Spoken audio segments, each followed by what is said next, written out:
Bueno, Emilio, por fin, yo no sé tú, pero yo para mí estoy cumpliendo un sueño de poderte entrevistar, tener este encuentro contigo y sobre todo pensado y hecho para el público italiano porque esta entrevista va a ser entrevistada.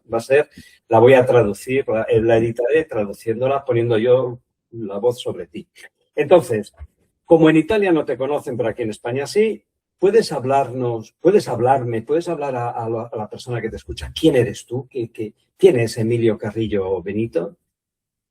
Pues antes que nada, Marcos, muchísimas gracias por este encuentro, por este diálogo. Es un placer. Hemos compartido personalmente, físicamente, la vida, la providencia lo ha permitido y ahora encantado de hacerlo contigo a través de este diálogo, que además, mientras que las otras conversaciones han sido en foros más íntimos, aquí va a ser un foro abierto donde lo que compartamos efectivamente va incluso a llegar a esas hermosas tierras italianas. Bien, la verdad es que lo primero a situar, ya con tu pregunta, Marcos, es que ya me voy acercando, aún me queda un poquito, pero me voy acercando a los 70 años. Eso significa que a lo largo de estos casi 70 años, este verano cumpliré los 68 exactamente, esta pregunta no lo hubiera respondido igual en distintas ocasiones. Hoy día puedo decir que para mí este tal Emilio, como a mí me gusta llamarlo, es un precioso vehículo al que le estoy muy agradecido para que el ser que soy pueda estar viviendo esta experiencia humana. Una experiencia que evidentemente es única, como la experiencia que está viviendo tu ser también es única, cada experiencia es única, independientemente del que el ser que somos con esta experiencia no termine, no finalice, no muera, entre comillas. Entonces soy consciente de que lo que soy realmente es un ser, una dimensión álmico-espiritual, como decía mi querido y admirado San Juan de la Cruz, el alma y en su centro el espíritu, encarnado en este tal Emilio, desarrollando la vivencia humana. Y es una vivencia que en estos momentos, hace ya años, está absolutamente centrada como prioridad completa a lo que tiene que ver con el desarrollo espiritual propio, el desarrollo consciencial de mi alma y también, por supuesto, el estar al servicio de la vida, estar al servicio de los demás, estar al servicio modestísimamente de la humanidad para dar testimonio de lo que para mí es el gran referente de mi vida en estos momentos, que es la sabiduría, las enseñanzas, la figura de Cristo Jesús. Y esto es lo que modestamente vengo haciendo hace ya una serie de años, a través de conferencias, a través de libros. En estos momentos tengo publicados 104 libros, sobre todo los de los últimos años, hay un tanto por ciento importante que tocan elementos relacionados con Cristo y relacionados en general con el ámbito de la mística y la espiritualidad. También la espiritualidad oriental, porque, y eso lo dejo ahí por si te interesa que lo desarrollemos en algún momento, yo no veo compartimentos estancos entre las tradiciones espirituales. Creo que los compartimentos estancos han sido ficciones creadas por el ser humano, que a las tradiciones espirituales, que todas tienen un nexo, todas tienen un lazo, una va detrás de la otra, lo que ha aportado cada gran maestro o maestra no ha sido fruto de la casualidad, es lo que se tenía que aportar en el momento preciso de la evolución en conciencia de la humanidad.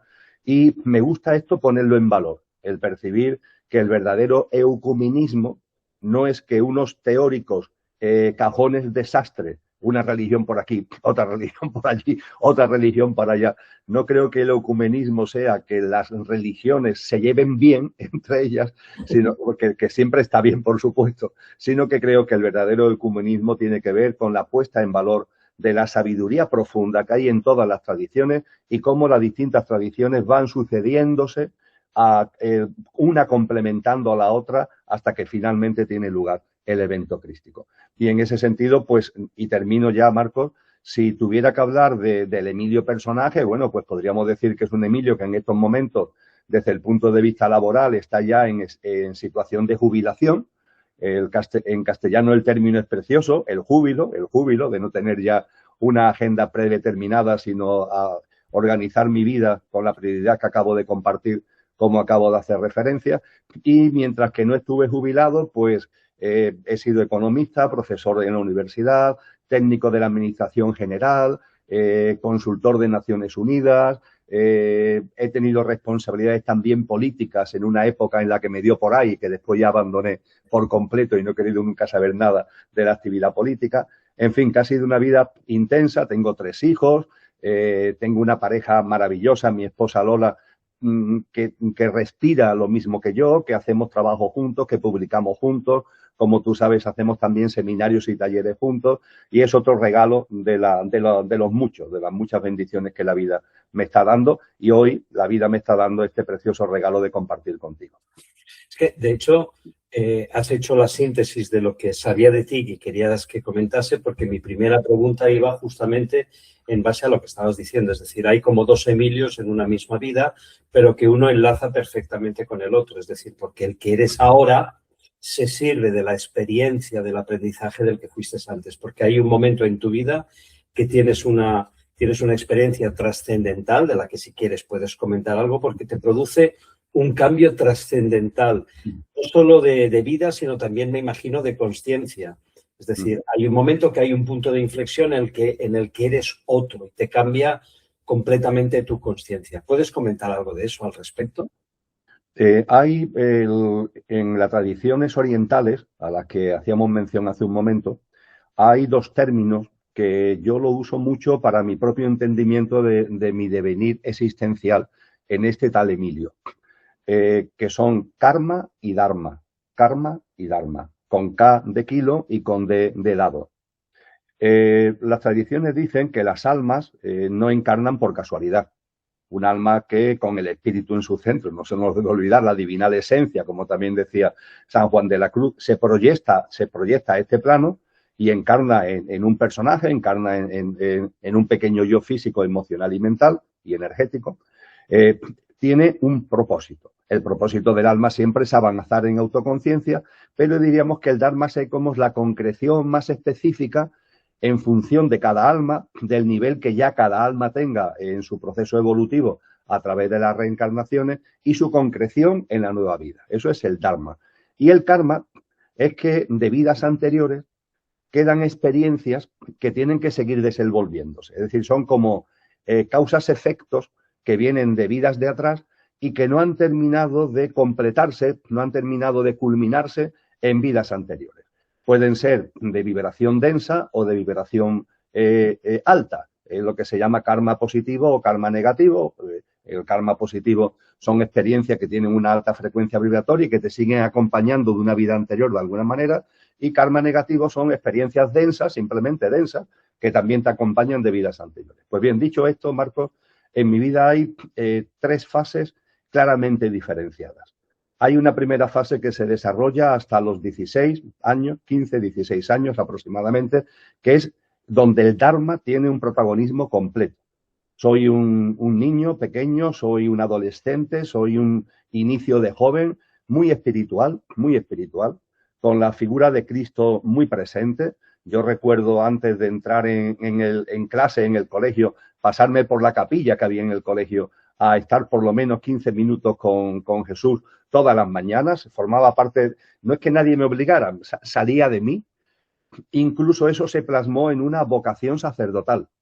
Y cuando yo estaba terminando los estudios previos a la universidad, en lo que se llamaba COU en aquella época, ya el curso previo al siguiente ya era la universidad, yo tenía inicialmente previsto irme a un seminario para ser misionero claretiano. Esa era la plasmación de mi Dharma, por decirlo de alguna manera.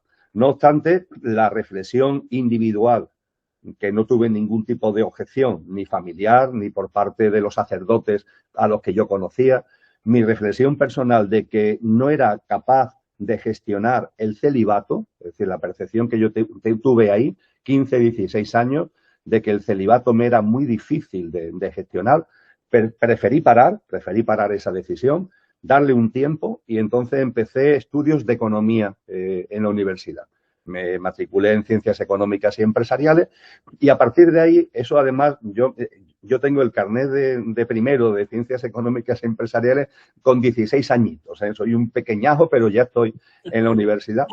Y a partir de ahí pues la vida me fue llevando por otra parte y yo digo que ahí comienza mi época kármica. Es decir, yo creo que durante unos 25 años aproximadamente estuve desenvolviendo una serie de experiencias que tenían que ver con cosas que venían de otras encarnaciones y que su correlato estaba en esta y que tenía que gestionarlo y que tenía que vivirlo. No estoy diciendo que eso sea malo, todo lo contrario, me parece muy bien que si el alma en su recorrido tiene como piedras en el zapato, esas piedras hay que quitarlas, hay que gestionarlas y me parece perfecto, ¿no? Y así estuve 25 años.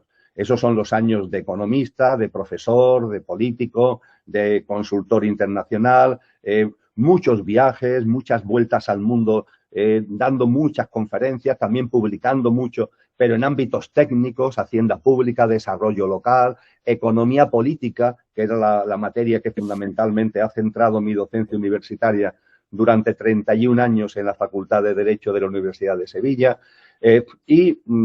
también trabajo en la administración, etcétera, etcétera. Y hay un momento en el que un viaje a América Latina, concretamente a la ciudad de Montevideo, allí pasan unas cosas que no es que sean extraordinarias, pero que me fuerzan a empezar a ver la vida de una manera distinta. Eso fue febrero del año 2000.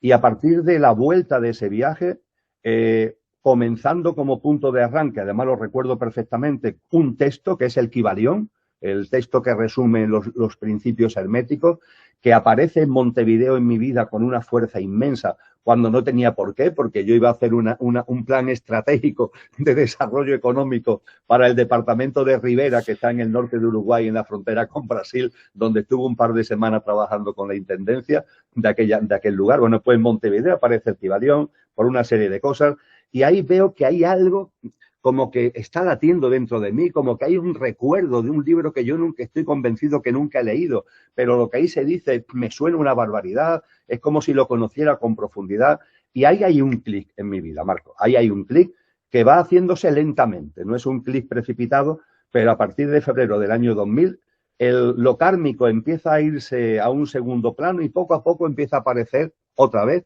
lo dármico. El primer libro que tengo que trata de este tipo de cosas fue en el 2005, marzo del 2005, Los códigos ocultos. A partir de ahí ya empiezo a dar algunas charlas, algunas conferencias de tipo espiritual. El libro Buscadores, que es del año 2009.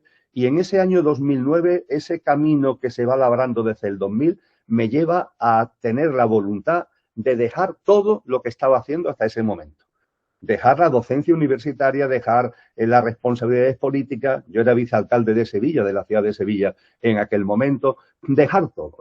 Era una voz interior y una fuerza interior enorme que me llevaba, me decía que tenía que ir por otro derrotero. Y de hecho, en el curso 2009-2010, dejé ya no solamente la actividad política, no solamente la actividad externa, dejé la docencia universitaria y yo pensé que había dado unos pasos para comenzar ese nuevo camino. Bueno, pues curiosamente fue entonces, en noviembre del 2010, donde tengo una caída bajando de una montaña. Esa caída me produce una fractura de peroné en la pierna izquierda. Me podía haber matado, pero no me ha pasado nada. Una fractura de peroné no tiene demasiada importancia, pero es que esa fractura origina trombos. Me origina una trombosis múltiple que me deja en estado prácticamente de máxima gravedad. Me tienen que internar en un hospital sevillano y el 29 de noviembre del año 2010, a las 16 horas aproximadamente, fallezco. Fallecí a las 16 horas del 29 de noviembre del año 2010. Y en esa situación de muerto estuve unos minutos. Según el recuerdo que yo tengo y lo que fue la referencia médica, fueron 2 horas. 2 horas es mucho tiempo para tener una experiencia cercana a la muerte. Suelen ser de un puñado de minutos, pero en mi caso fue un poquito prolongada, por decirlo de alguna manera. Esa experiencia cercana a la muerte duró eso, 2 horas, en las que estuve muerto y después volví otra vez a mi cuerpo en la cama de la UCI, de la unidad de cuidado intensivo, donde estaba internado. Durante esa experiencia cercana a la muerte, que yo hasta entonces, hasta ese momento, no me había informado, no tenía referencias de lo que son las ECM, ya me ocupaban temas espirituales, como he compartido, pero nunca me había ocupado el tema de la muerte, la vida más allá de la muerte. No es algo en que me hubiera centrado en conciencia, pero sin embargo, en ese momento, claro, a partir de ahí, yo sí me empiezo a informarme de lo que he vivido, sé qué es esto de las ECM, y veo que mi protocolo, es decir, lo que yo he vivido, se parece enormemente a otros muchos casos.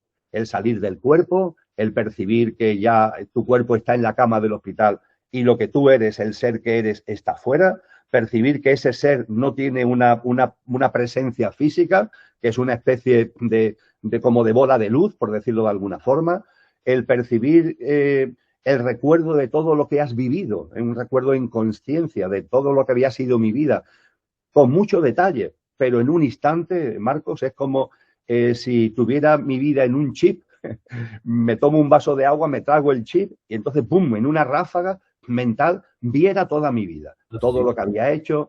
Eso aporta mucha paz. Yo todo este proceso lo viví con mucha paz, pero eso además a mí me aportó mucha paz porque se percibe que en la vida todo tiene su porqué y su para qué, que todo tiene su sentido profundo, lo que la mente califica de bueno, lo que la mente califica de malo, lo que nos gusta, lo que nos disgusta, lo que consideramos un éxito, lo que consideramos un fracaso, todo tiene un sentido que va ayudándote o debería ayudarnos en nuestro proceso conciencial.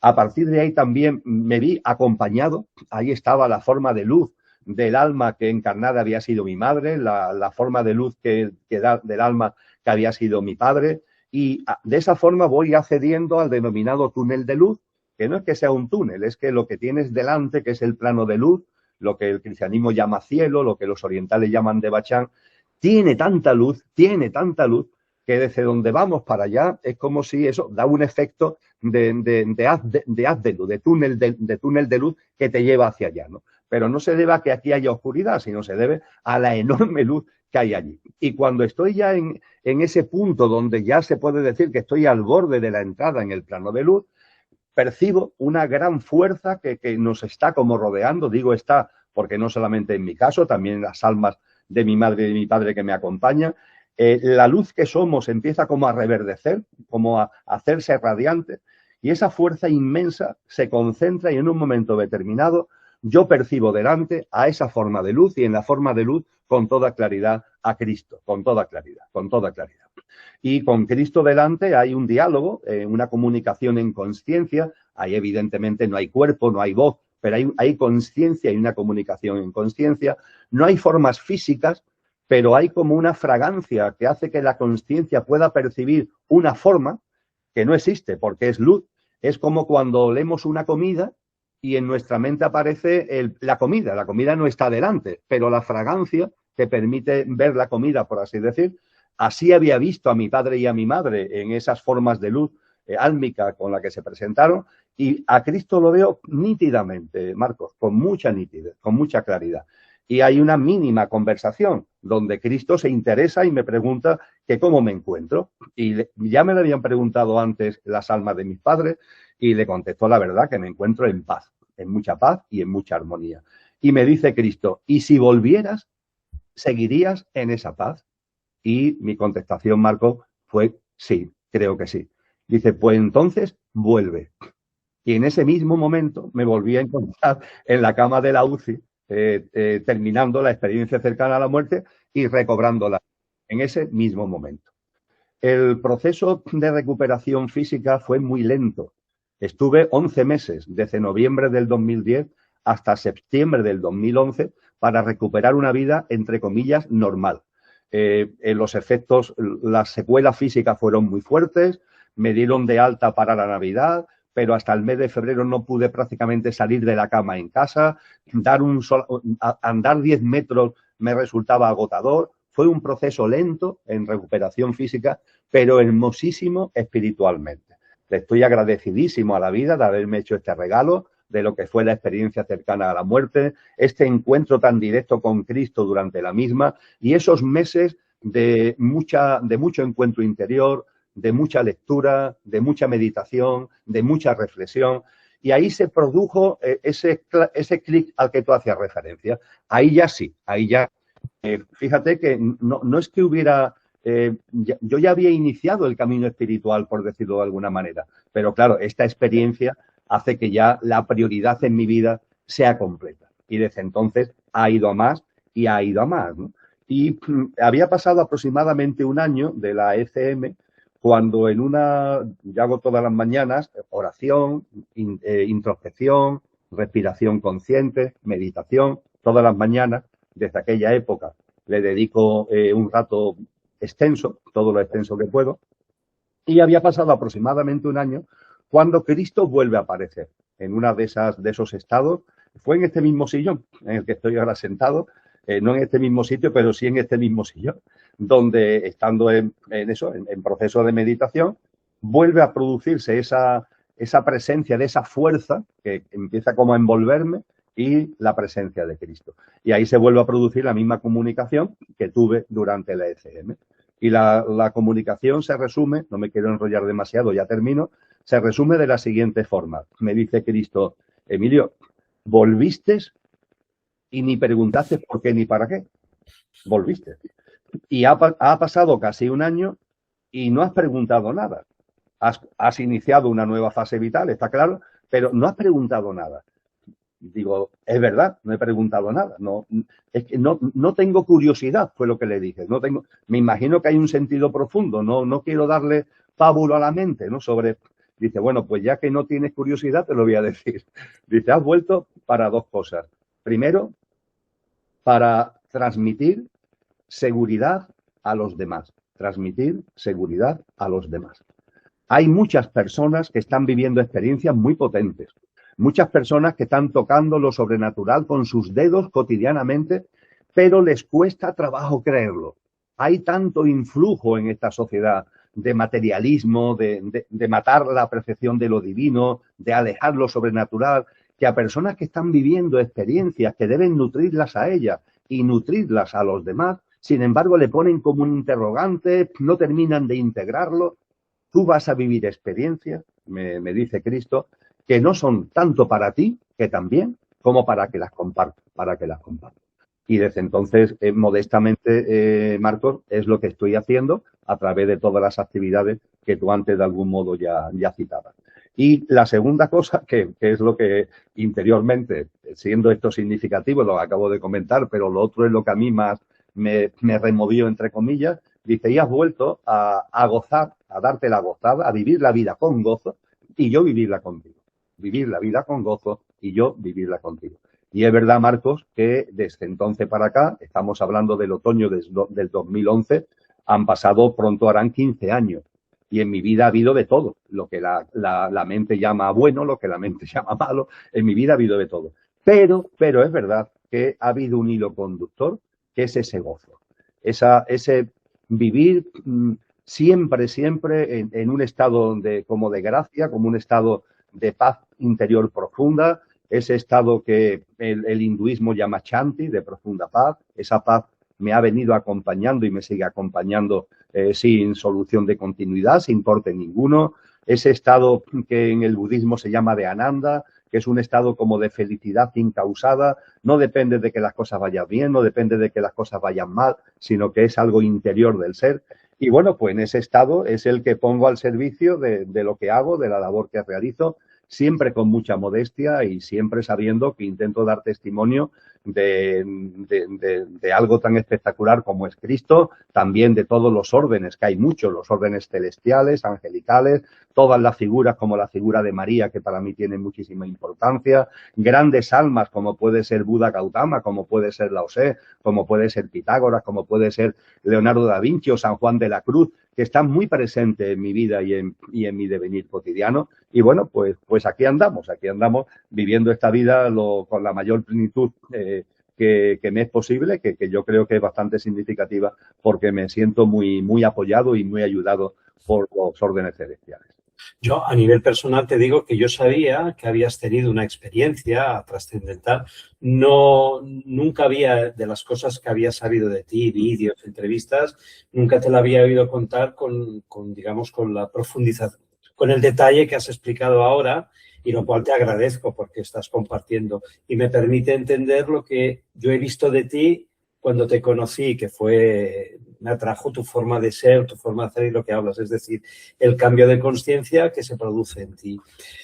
Para una persona yo tengo muchas preguntas para hacerte. De hecho, esta entrevista se va a hacer corta, pero bueno, vamos a por ello. Para una persona que te escucha por primera vez y que no conoce estos temas, ¿tú qué le dirías que es la consciencia? Que para ti ha sido el motor que está moviendo tu vida. El cambio de conciencia ya tenías antes y lo que acelera esa experiencia mística. Porque además, y esta también es otra pregunta y te las enlazo las dos, una de las cosas que me ha gustado mucho de cuando yo te oigo hablar, de lo que tú haces, de los cursos, lo que tú informas, que luego entraremos un poquito en detalle, es que tú unes las dos corrientes filosóficas o espirituales más generalizadas. Por un lado, la cristiana, y ahora estabas comentando mucho de la hinduista, es decir, unes las dos. Entonces, vamos por partes. ¿Qué es la consciencia para alguien que no sabe de qué es? Y este trabajo que tú haces de unir las dos cosas, ¿en base a qué, por qué y para qué? Cuenta. Interesantísima la cuestión y siendo muy profundo lo que planteas, me resulta sencillo de responder porque voy a usar, en el mejor sentido, una sabiduría muy profunda de grandes almas que nos han aportado esa sabiduría y que han entrado en detalle sobre lo que tú preguntas. Diríamos que la consciencia tiene un primer pivote, una primera referencia que se encuentra en un lema que viene de las enseñanzas de la Grecia clásica, de los filósofos griegos. También está en otras tradiciones, pero podríamos decir que la escuela pitagórica y las grandes enseñanzas de la filosofía clásica griega lo puso en el centro. Conócete a ti mismo, conócete a ti mismo, conócete a ti misma. Este es el primer pilar de la consciencia, conócete. Y claro, el conocerse no es conocer a Emilio, es conocer lo que de verdad eres, darte cuenta de tu verdadero ser, darte cuenta que los seres humanos y cada uno en particular somos una perfecta conjunción de una apariencia perecedera, nuestro mundo físico, emocional, mental y la personalidad a ello asociada, y de una esencia imperecedera, una dimensión que podemos denominar álmico-espiritual. Y esa dimensión álmica espiritual ha encarnado en el pequeño yo, en la apariencia, en lo perecedero, para vivir la experiencia humana. Y en nosotros ambos elementos están en perfecta sintonía. No están como, no somos esquizofrénicos. No es que, no, están en perfecta sincronía.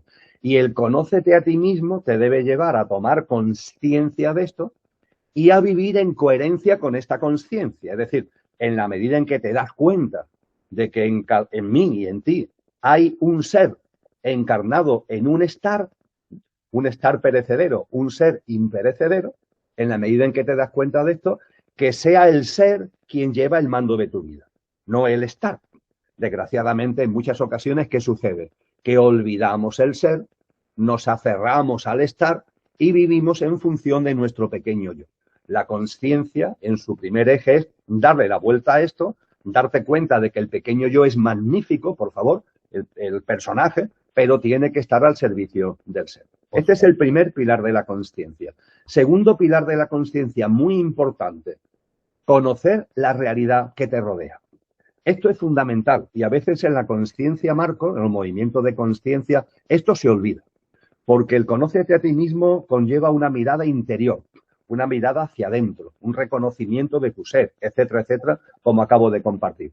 Pero no te puedes quedar ahí, porque la consciencia implica necesariamente, tiene un segundo polo, tiene un segundo eje, que es el conocer la realidad que te rodea. Hay que conocer la realidad que nos rodea, hay que conocer el mundo, hay que vivir en este mundo. Cristo Jesús es clarísimo en palabras literales suyas que tenemos en los evangelios. Hablando con los fariseos, le dice: hipócritas, que sabéis mirar el cielo para distinguir la climatología y no sois capaces de mirar a vuestro entorno para distinguir los signos de los tiempos. Claro que hay que entender los signos de los tiempos, claro que hay que estar en conexión con la realidad y vivirla, porque el camino espiritual, y con esto termino, diríamos que la consciencia y el camino espiritual tiene la pata de la mirada interior, conócete a ti mismo, la pata de la mirada exterior, conocer la realidad que nos rodea, estar atentos a los signos de los tiempos. Y una tercera, que es el equilibrio entre ambas, el equilibrio entre la mirada interior y la mirada exterior. Por tanto, yo diría, y termino, que la consciencia es como un trípode que descansa sobre estas tres patas. La mirada interior, la mirada exterior y el equilibrio entre ambas. Cuando alguna de las patas falta o anda coja, el trípode se tambalea. Y modestamente, en mi vida cotidiana esto lo tengo muy presente, de que haya un equilibrio y de que este trípode no esté desvencijado hacia un lado o hacia otro, sino llevarlo en todos sus componentes con la mayor plenitud posible. Pero tú unes en tu testimonio, en tu experiencia, incluso en lo que tú comentas, lo que decíamos, las dos filosofías, digamos, mencionas la figura del Cristo como eje de tu vida, con lo que eso representa, estar vinculado a la conciencia que representa el Cristo, pero para otras culturas el Buda, que puede representar lo mismo, y tú enlazas las dos cosas perfectamente. Es decir, ¿qué hay dentro de ti que hace que se unan esas dos corrientes perfectamente? Porque luego te haré otra pregunta justamente enfocado con parte de tu actividad que, desde lo que yo he visto, va en ese sentido. ¿Cómo enlazas ese salto cuántico, ese enlace cuántico que tú haces de esas dos revelaciones? ¿Cómo las haces en ti? ¿Cómo se producen en ti? ¿Cómo las encajas? Bien, quizás lo primero sea poner de manifiesto que desde que todas estas cosas pasaron en mi vida, lo espiritual en sentido amplio es la prioridad completa de mi vida. Y además, desde hace 10 años, en compañía de mi esposa, que compartimos la misma prioridad. Esto significa que, al ser nuestra prioridad, estudiamos, leemos, dialogamos, por ejemplo, con personas como tú, en nuestra dinámica cotidiana, y nuestra atención a ese bagaje espiritual no se ha centrado en una determinada tendencia, sino que ha percibido, como te decía hace un rato, de que lo que está aportado espiritualmente, la sabiduría espiritual de todos los tiempos, forzosamente tiene que haber en ella un nexo, tiene que haber un hilo conductor. Porque no estamos hablando de almas cualquiera. Cuando hablamos de Siddhartha Gautama, Buda Gautama, es un alma espectacular.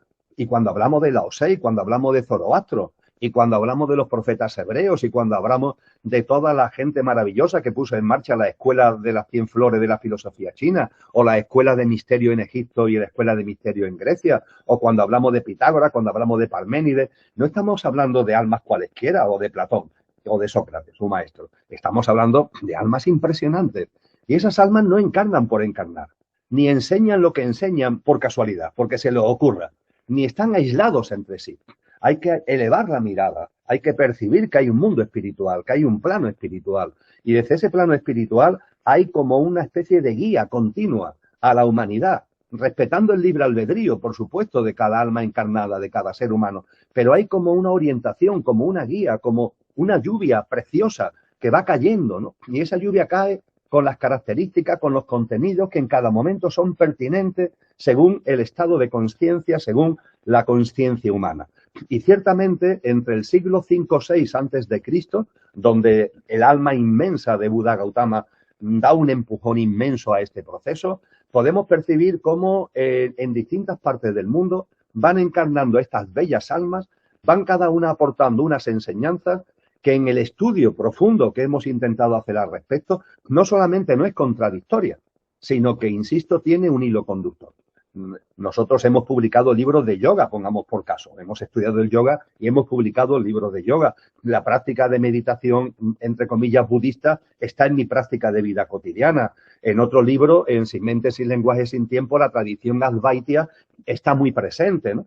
Pues bien, con todo este bagaje, yo someto como hipótesis a la consideración, por favor, yo no estoy en posesión de la verdad ni lo pretendo, ¿no? Pero como una reflexión que yo creo que es necesaria. Reflexión una, que lo que aportan estas grandes almas no es fruto de la casualidad, que no son fenómenos aislados, como no sé por qué nos empeñamos en verlo como fenómenos aislados.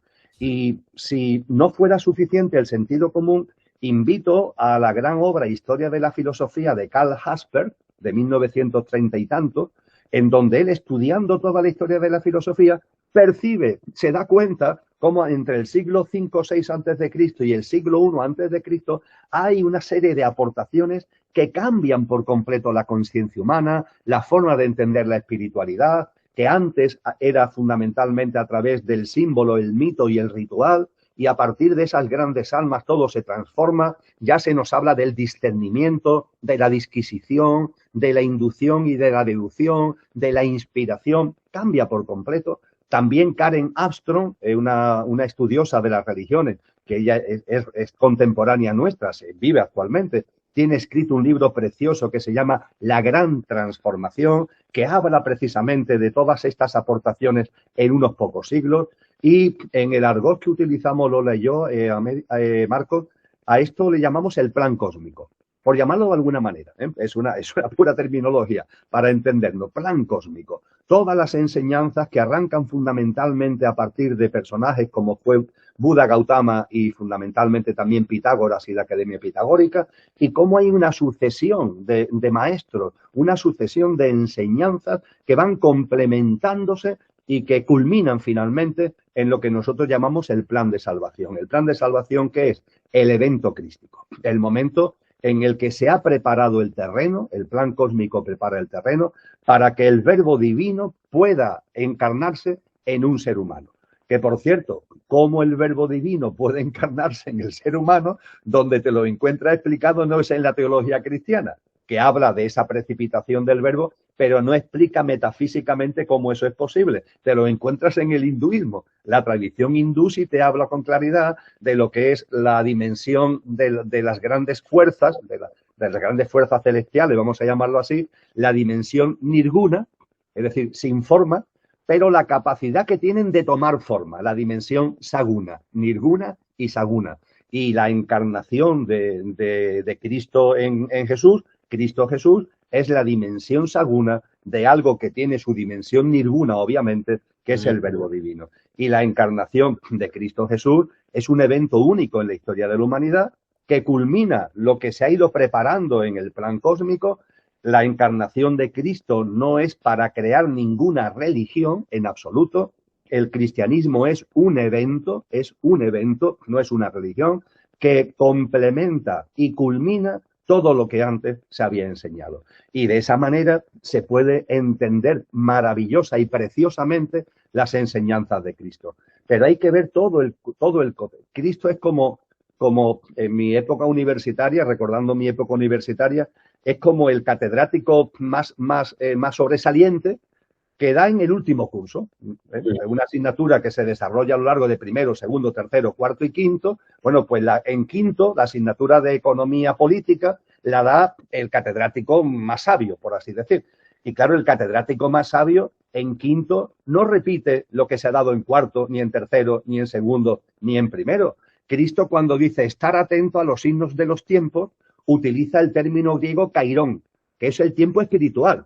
O cuando dice nadie sabe ni el día ni la hora, está haciendo referencia a que cuando se acerca un cambio de ciclo al que él se refiere con esto de que nadie sabe ni el día ni la hora, el final de esta generación humana para que arranque una nueva humanidad en una tierra restaurada, él dice nadie sabe ni el día ni la hora. Claro, eso sabiendo el plan cósmico, en el plan cósmico se ha explicado que hay un tiempo que es kairos, el tiempo espiritual, que toma el mando cuando nos estamos acercando a un final de ciclo. Cuando estamos lejos del final del ciclo, el tiempo que manda es cronos, el tiempo del cronómetro, del calendario, el tiempo repetitivo, lineal. En cambio, cuando nos acercamos a un final de ciclo, el tiempo se precipita porque Kairos toma el mando. Yo creo que esto actualmente es muy evidente, que estamos viviendo una aceleración del tiempo. Entonces, como tú te hayas acercado, no tienes que hacer una tesis doctoral, por favor, pero como no te hayas acercado mínimamente a las enseñanzas del plan cósmico, no entiendes esta aportación de Cristo. O cuando Cristo está con sus discípulos y se encuentran con un ciego de nacimiento, le preguntan los discípulos a Cristo, Maestro, ¿esta persona por qué es ciega? Estamos hablando de un ciego de nacimiento, ¿eh? ¿Esta persona por qué es ciega? Y es por su culpa. Vamos a ver, si es ciega de nacimiento, ¿qué culpa puede tener la persona de ser ciega? Están hablando de karma, querido Marcos, están hablando de karma, pero no tienen por qué explicarlo, porque es que ya es sabido, por así decir. Y Cristo le contesta diciendo, no, no es por su culpa, no es por karma, es para dar testimonio de su divinidad, es por dharma, por su propósito de vida. Este alma, aunque nos parezca un absurdo, cuando estamos aquí encarnados, ha elegido encarnar en un formato de una persona ciega porque se dan una serie de circunstancias en ese formato que le van a permitir vivir una experiencia que en lugar de pasar la vida, como desgraciadamente muchas veces pasa, entretenidos, distraídos, le va a permitir unas experiencias que lo van a obligar a centrarse. Y a continuación de decirle esto a los discípulos, lo sana. El ciego vuelve a ver, porque Cristo percibe que ese propósito de vida está cumplido, que el porqué de esa ceguera física, el porqué profundo de Dharma está cumplido. Es decir, cosas como esta, y podría seguirte hablando y hablando y hablando, como pone en evidencia que en las enseñanzas, la sabiduría y la práctica de vida de Cristo, que es descomunal, evidentemente es colosal, pero como no lo enlaces con lo que se ha enseñado antes, sería como intentar al catedrático de quinto curso entender lo que está explicando sin haber visto los cursos anteriores. Y repito que esto no es un tema de estudiar mucho, pero sí de tener un acercamiento y sobre todo una apertura de miras y una apertura de corazón.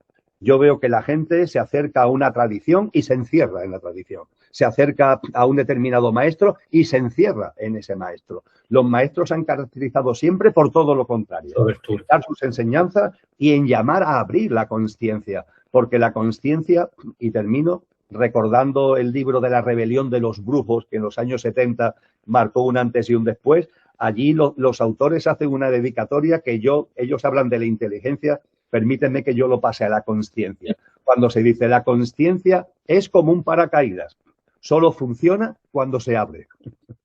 Sí, de hecho, lo que me ha servido esta primera parte de esta entrevista, que ha sido un poco más hacia ti como persona, hacia tu visión de conciencia, tu desarrollo de la conciencia, he visto eso que es amplia, es decir, que has abierto.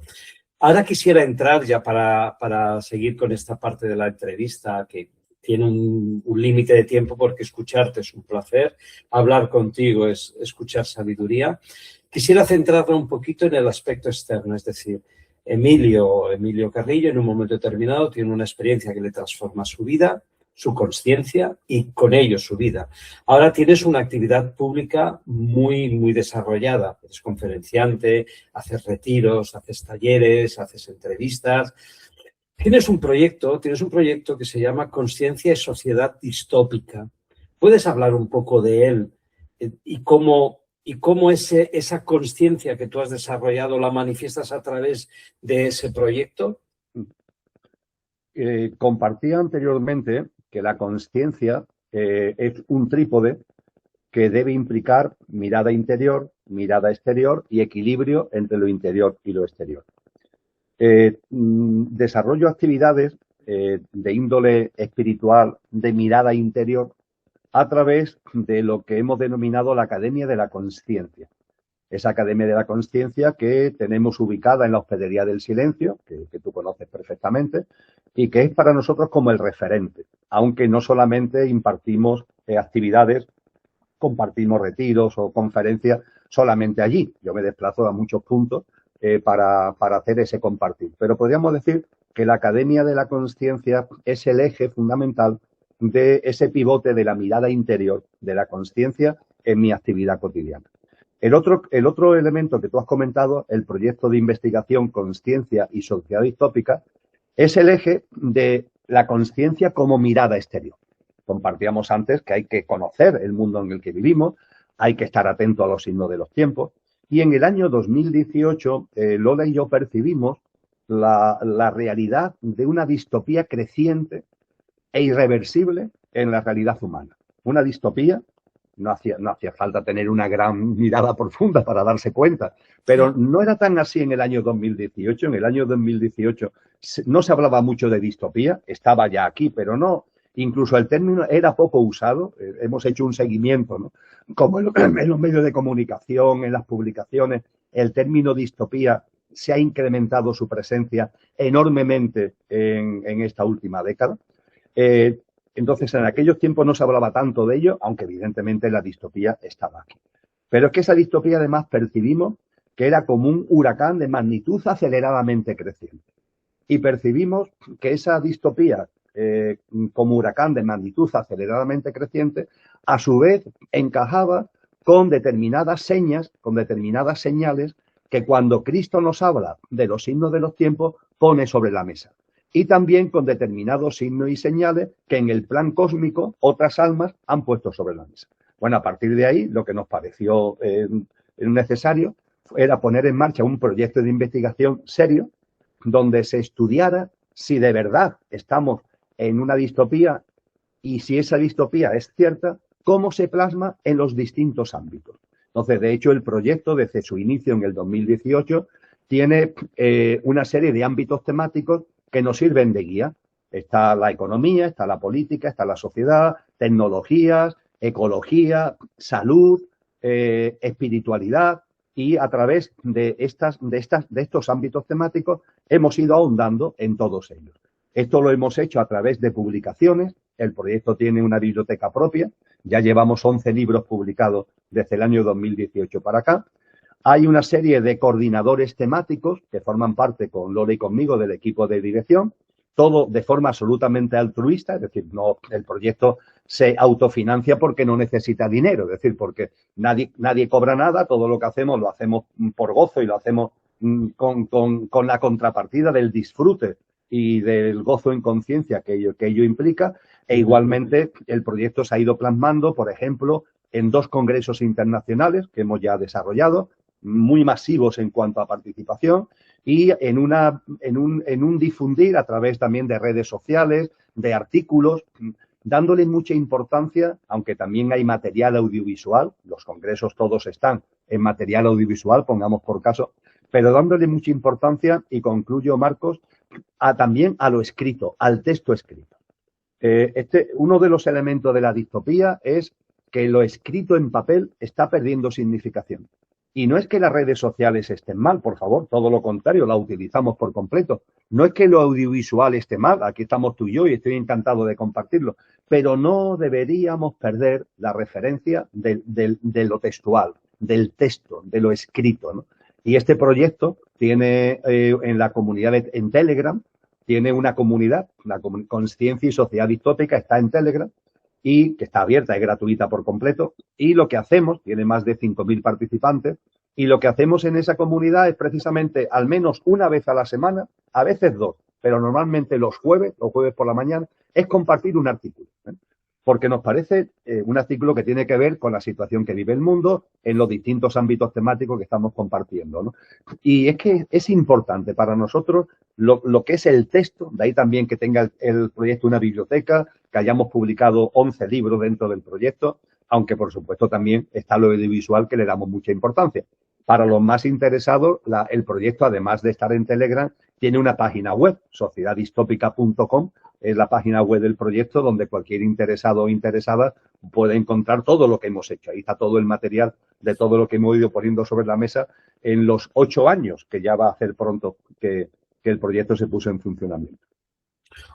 Cuando yo he asistido a estas charlas, a estas conferencias, una de las cosas que me ha encantado de ti es que aparte de tu saber didáctico, es decir, explicas muy bien las cosas con ejemplos muy claros, tienes una forma muy personal tuya de transmitir el conocimiento. Una de las cosas que me ha impactado es la correlación perfecta que tú haces desde tu punto de vista y desde tu conocimiento de los eventos actuales que van pasando, que puede ser que pase o que hayan pasado, desde esa visión de la consciencia a nivel espiritual. Es decir, es como si la realidad material no deberíamos, y tú sirves para recordarlo a los que te quieran escuchar, que están vinculadas a una realidad, ya vamos a llamarle de consciencia, mucho más profunda. Es decir, nada pasa porque sí, todo o está anunciado o estaba profetizado. Es decir, ¿cómo lo sabes explicar? ¿Puedes dar, y ya para empezar a concluir esta entrevista, alguna pincelada de esto que tú dices respecto de los tiempos que estamos viviendo, de los tiempos que están por acercarse, de cómo encarar este tiempo que estamos viviendo?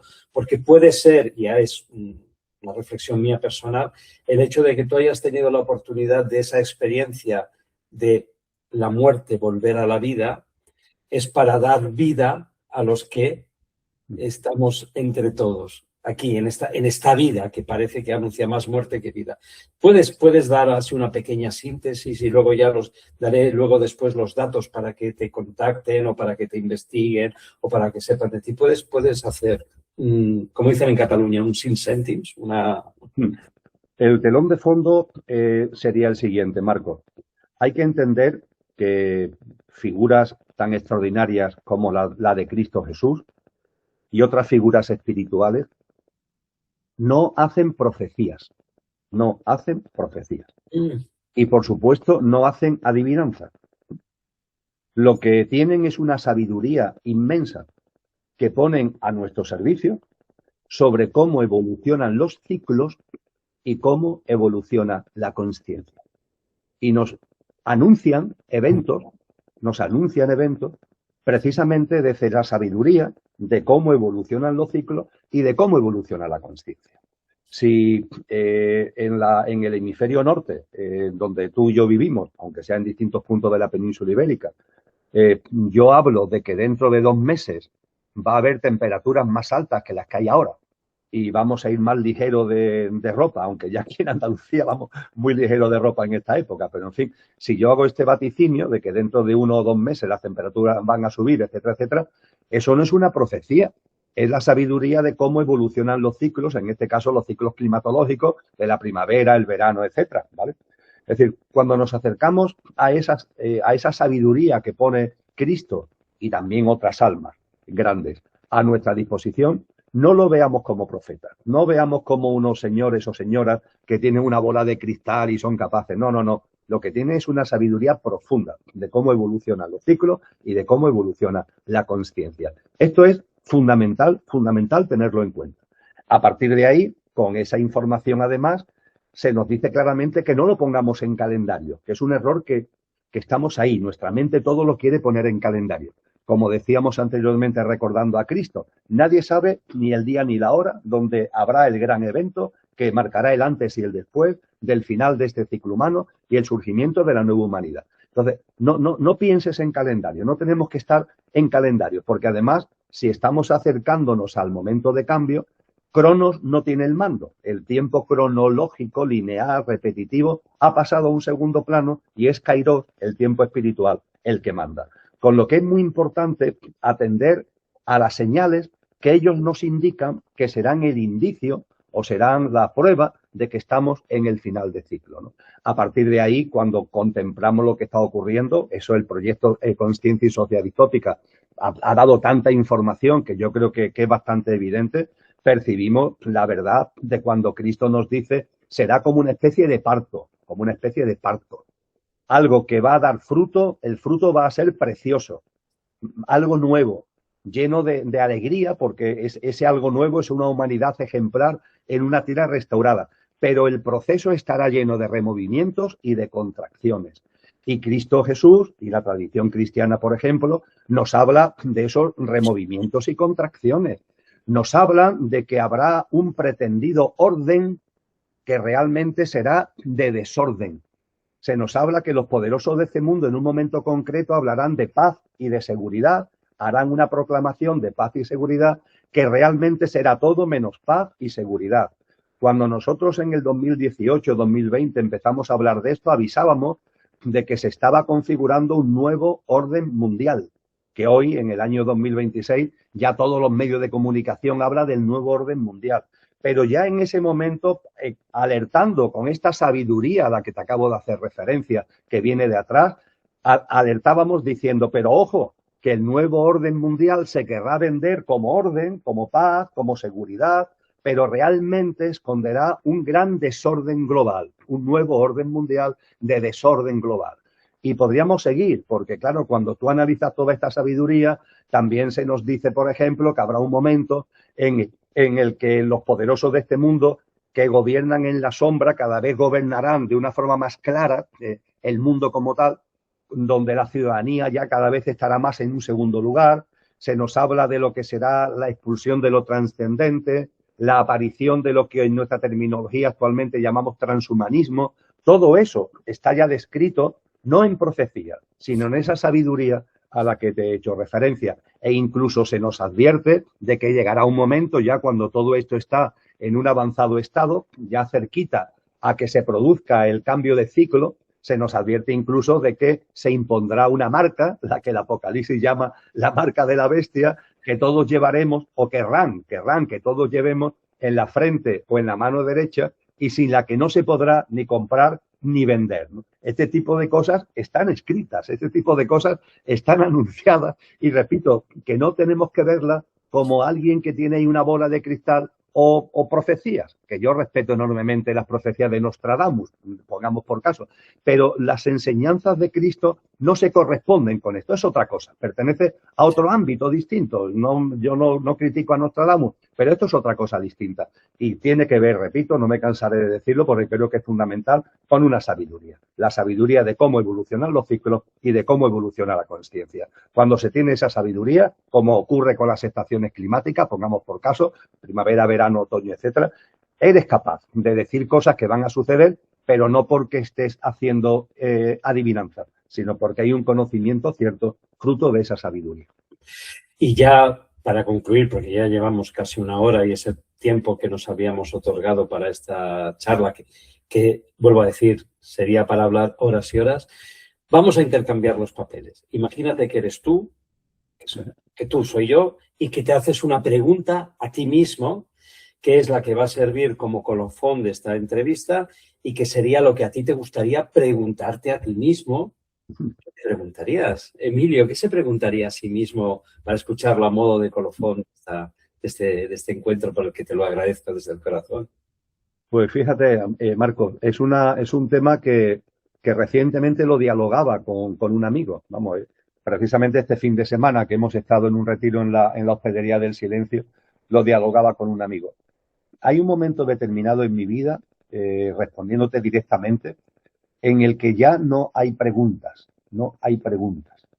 Eso no significa, por favor, que lo sepa todo. No, para nada, para nada. Yo no me atrevo ni siquiera a reproducir a Sócrates, porque no le llegó ni a la altura de la suela del zapato. Pero modestamente hago mío cuando él decía, solo sé que no sé nada, ¿no? Es decir, conforme vas adentrándote, y yo lo he hecho mínimamente en la sabiduría, te das cuenta la enorme cantidad de cosas que no sabes, aunque pongas en valor las cosas que sabes. Por lo que el que no me haga preguntas no significa que entienda que sé todo. Al contrario, no sé nada. Pero a su vez, mi actitud ante la vida es de una absoluta confianza, Marcos, una absoluta confianza. Es decir, la vida me ha demostrado tan fehacientemente, lo veo con tanta claridad, que las cosas van apareciendo cuando corresponden, que las cosas llegan cuando tienen que llegar, que los ámbitos temáticos, Marcos, los ámbitos temáticos llegan cuando tienen que llegar, no cuando tú quieres, cuando tú no quieres, sino cuando tienen que llegar. Es como si fueran cajas que están ahí, muchas, y nosotros, desde nuestro pequeño yo, estamos querríamos decir, bueno, ahora voy a elegir esta caja y voy a abrirla. Y ahora voy a elegir esta caja que está allí, voy a abrirla, ¿no? ¿Qué es lo que sucede? Que normalmente cuando la hacemos desde el pequeño yo, la voluntad del pequeño yo, esa caja no corresponde, no es la caja que corresponde en donde tú en estos momentos tienes que adentrarte, ¿no? Entonces, más que tú plantearte una caja o la otra, deja que la vida, en sus señales, te vaya indicando por dónde tienes que ir. Cuando cada año, evidentemente nosotros, aunque hay un hilo conductor y un telón de fondo, pero los ámbitos temáticos cambian, las conferencias, los talleres, los retiros, cambian, ¿no?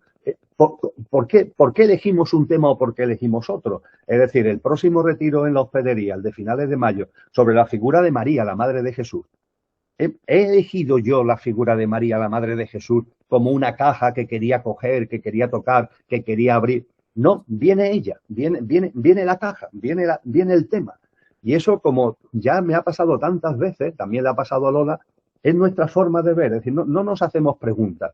Estamos atentos a lo que la vida nos va poniendo por delante y eso sí, lo que la vida nos pone por delante, intentamos abordarlo con entusiasmo, con profundidad, con rigurosidad y con el ánimo además de que nos nutra a nosotros, pero también de que modestamente pueda nutrir a los demás. Así que curiosamente hace ya algún tiempo que no me hago preguntas, sino que dejo que la vida me vaya diciendo qué cuestiones son las que corresponde que me pregunte. Así que habría que preguntárselo a la vida, no lo sé. Además, estamos en un momento, Marcos, que es final de curso. En junio el gran número de actividades pues termina y es precisamente la segunda quincena de junio, principios de julio, cuando nos sentamos a dejar que la vida diga por dónde tenemos que ir enderezando el camino temático y de asuntos. Así que no hay preguntas en mi vida, no porque no sepa nada, sino porque dejo que la vida vaya siendo precisamente la que vaya poniendo las cuestiones sobre la mesa. Bueno, Emilio, pues oye, ha sido un auténtico gusto escucharte, como siempre. Te doy las gracias a nivel personal como ser humano que existas, de la manera que existas y que eres. Te pido que traslades este sentir y este agradecimiento también a Lola, porque si eres un gran hombre, tienes al lado una gran mujer que te apoyará en mucho más de lo que nos podemos imaginar o intuir. Gracias por lo que haces. Te voy a pedir después que me mandes los datos a las que la gente que quiera saber de ti o estar al corriente. Hablabas de Telegram, de un canal de información para poderlo editar en este libro y en este vídeo y así la gente poder llegar hasta ti. Y muchas gracias. Ya han quedado muchos temas en el tintero, pero bueno, está bien que haya vida y haya futuro porque los seguiremos tocando. Oye, muchísimas gracias. Puedes decir lo que quieras a modo de saludo y con esto yo ya te abrazo y te agradezco todo. Pues mis palabras últimas, Marco, de agradecimiento. Agradecimiento a ti y agradecimiento desde el alma a todas las personas que se acerquen a este diálogo modesto, pero lleno de entusiasmo que hemos desarrollado. Muchísimas gracias. A ti. Bueno, hasta pronto, hasta siempre y nada, que continúes como estás, siempre fuerte. Chao. Bueno, Emilio, oye, ha sido una gozada. Me hubiese hablado mucho más contigo porque es que eres...